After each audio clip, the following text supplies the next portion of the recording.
Welcome to Africa to You. This is Vivian Birchall, your host.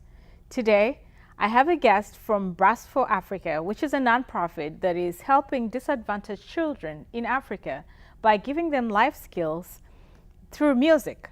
And just to get a feel for what they do, here's a clip. Music through brass band has changed our lives, raised our self-esteem, and added value to us. The trombone is the best because I can play it better than anyone. I've learned lots of things just from playing in the big band. Self-confidence, leadership skills.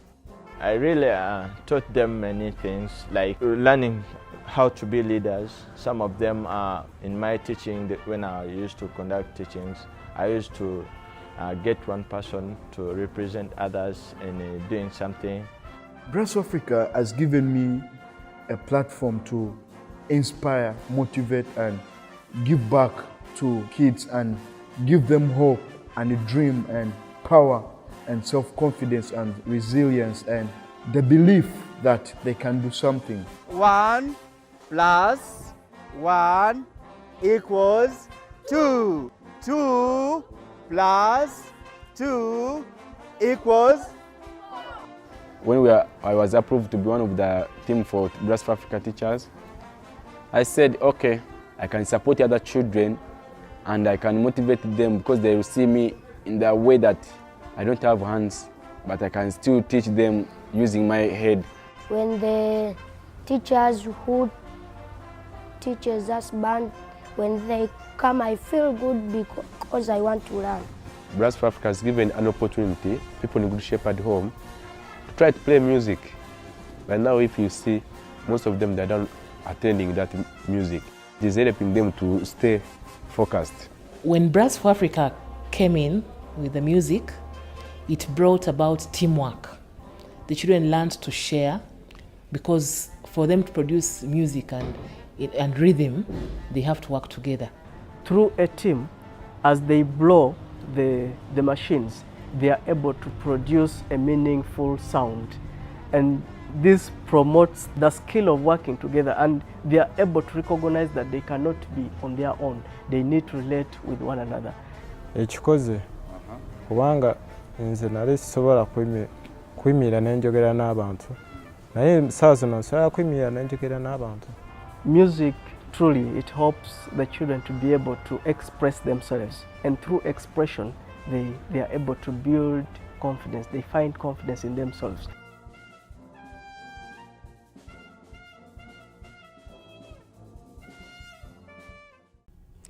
With me today is Rebecca Richards, who is the U.S. representative for Brass for Africa, and she'll be telling us more about how she's involved with Brass for Africa. Rebecca, welcome to Africa to You. Thank you so much, Vivian. It's such a pleasure to be here. It's a pleasure to have you here.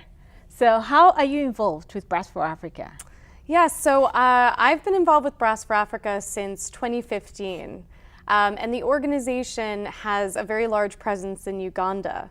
And I was actually living and working in Uganda for a different nonprofit, and then learned that the organization was searching for a country manager to start to build up some of their programs and processes.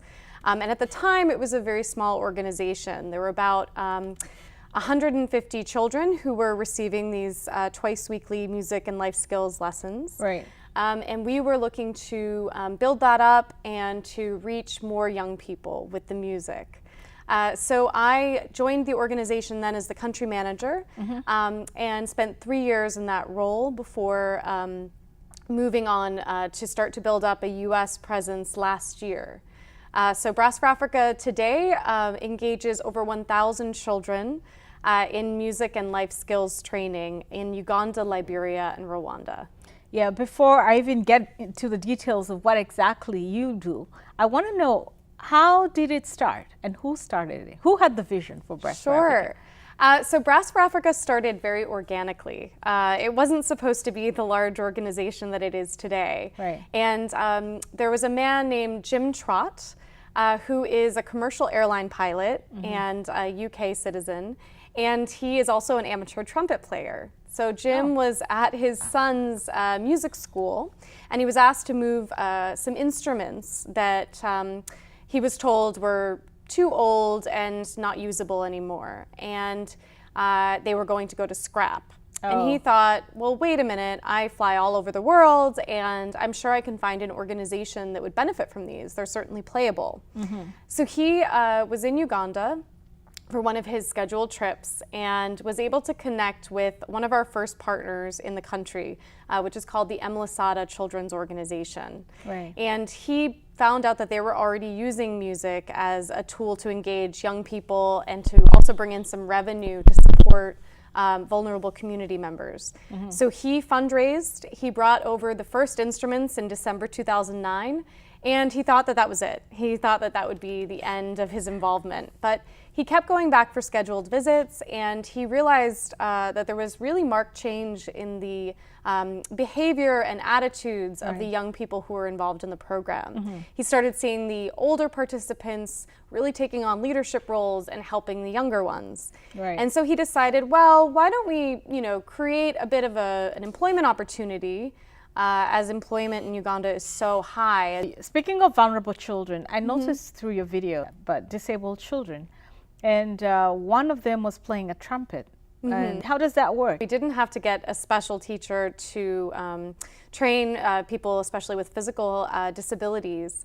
So we have a number of young people in our programs who are, as you mentioned, confined to wheelchairs or who have other challenges that would typically restrain them from participating fully in society. And unfortunately, in many of the countries where we work, young people who do have physical or intellectual disabilities typically are sort of on the margins of society and are often fairly isolated. But that doesn't need to be the case. So we try to find the different, so we work with a variety of instruments. We have trumpets, trombones, we even have one young man on a harmonica, given his abilities and what he's able to contribute. We have others who are playing drums. So we use a broad range of instruments, and we try to find one that's going to suit all of the young people. One of our teachers actually is differently abled. His name is Tadeo Kamakamo, and he was in a fire as a baby, and he lost his arms and his legs, the majority of. He now has prosthetic legs, but he still has limitations and his arms end at about this point. And despite that, he is able to participate fully, and he is a Brass for Africa teacher. He is playing the alto trombone, which is a type of trombone that's not as typically seen. It's a little shorter in the slide, but it works perfectly for where he's able to move it to. And he is breaking a lot of misperceptions about people with disabilities and what they're able to do. And he's getting up in front of big classes of young people, both children who have disabilities and those who do not, and telling them that anything is possible when you put your mind to it. Right, I look forward to meeting Tadeo because I'll make it a point to actually look out for Brass for Africa the next time I'm in Uganda. Absolutely, we can't wait. And then I heard that you have a repair workshop. Yes. So you repair your own instruments. We do. So there are actually only 2 workshops that repair brass instruments in Uganda, and we have one of them. The other is at, Go Brass for Africa. Yeah, exactly. And the other is at Luzira, which is a prison in Uganda. But it's really important that we're able to repair our own instruments because the instruments are, the lifeline of the organization. It's the tool we use to try to bring about the change and develop the life skills of the participants. So we train up young people who are interested in learning more about the mechanics of how the instruments work. We have a fully equipped workshop, and they go out and assess the instruments at our various partners, see which ones need repair, help to teach the young people how to take better care of the instruments, help them clean the instruments. We're very into hygiene of these instruments as they do get shared. And then they bring the ones back that need repair. Those are recorded, and then when they go back to the sites, those are recorded as well. So that provides additional employment opportunities for some young people. Right, so how do you select what children to work with? Sure, so Brass for Africa partners with like-minded organizations, both small community-based organizations as well as larger international organizations that have a presence in the countries we work in. And we partner with them to deliver the twice-weekly music and life skills training. Again, the idea of that is that we are able to complement the work they're doing by providing another value-added service to the young people to help to continue to foster the skills and to provide a more holistic, well-rounded set of activities for these young people who are dealing with some difficult things. Right. So they are typically the ones who organize the children and help to determine which children will be involved. However, we try to accommodate as many as we can. Right. And we keep very meticulous records of all of the young people who are in the classes and note down their attendance rates, their ages, where they come from, which is all confidential, but that helps us to understand a little bit better the young people who are getting involved. And if there are any issues with retention or attendance, we try to dig down and address those. Do they hold concerts? We do, so that's a big part of what we do as well. Every group has a minimum of 3 annual concerts, and they typically go with the school term schedule. So at the end of every school term, there tends to be a concert. And that's usually organized for their parents or their guardians or the local community. Typically, we start those off with a community march. So we'll go through the communities and they'll be playing their instruments very proudly and then culminating with a concert at usually the host site. So who sponsors Brass for Africa? Yeah, so we are, as you mentioned at the start, we're a charity, we're a nonprofit organization, and we're totally dependent on donations from people who understand the power of music and want to support changing young people's lives for the better. So we've had the privilege of working with a number of partners. The Elton John AIDS Foundation was one of our sponsors. We've worked closely with Plan International through their Uganda office. Right. We've worked with a number of private donors and different foundations. So we're just really pleased to work with individuals at all price points, of all support levels, and with some foundations to make this happen. So is there anything special that you haven't had the opportunity to say yet about Brass for Africa that you'd want our viewers to know and learn about? Yeah, absolutely. So I'm sitting here today, I'm an American, a woman who, you know, is clearly not from the continent, but I think something I've had the privilege of living there for about 5 years and I miss it very much. Oh yeah. What do you miss the most? Oh my gosh. Matoke? Yeah, the matoke, the yummy food, the weather, the people, Oh yeah. Everyone is so kind, the community. The thing I'd like to emphasize actually is the sustainability of our model. So Brass for Africa is run almost exclusively by young people from our programs. Right. So we hire the teachers who are teaching this music and life skills training are all young adults who've come through our programs. So they come from very similar backgrounds as the young people that they are teaching. They can understand very intimately the challenges that these young people are facing. And as such, they're able to be very practical role models for them and say, you know, study hard, dedicate yourself to this practice and practice the life skills that you're learning in these lessons in other parts of your lives, and you can achieve great things. So they're able to show them that, you know, anything is possible. And so I think having this this road to employment, we have great employment contracts for these young people, and it's their first. Excellent. Yeah, it's their first employment experience for almost all of them.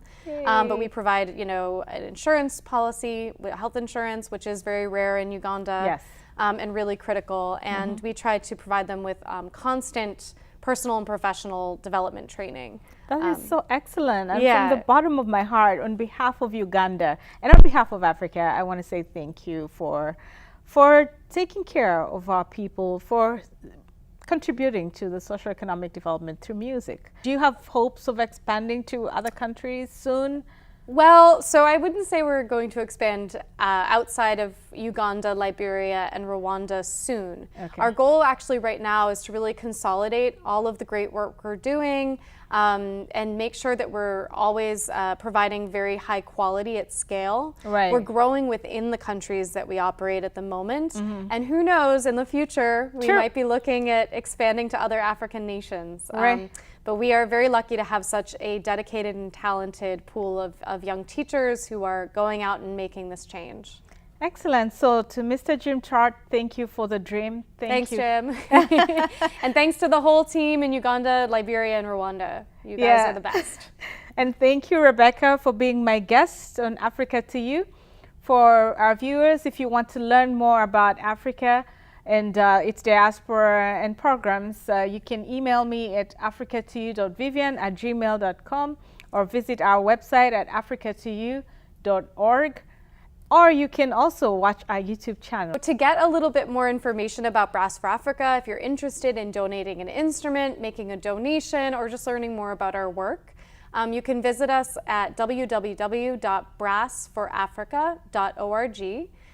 You can also send an email at info@brassforafrica.org, or you can visit us at facebook.com/brassforafrica, BRASSFOR Africa. Thanks. So support Brass for Africa. You have the information, the contact information, and the social media links. So with that, I would say thank you for watching. Till next time.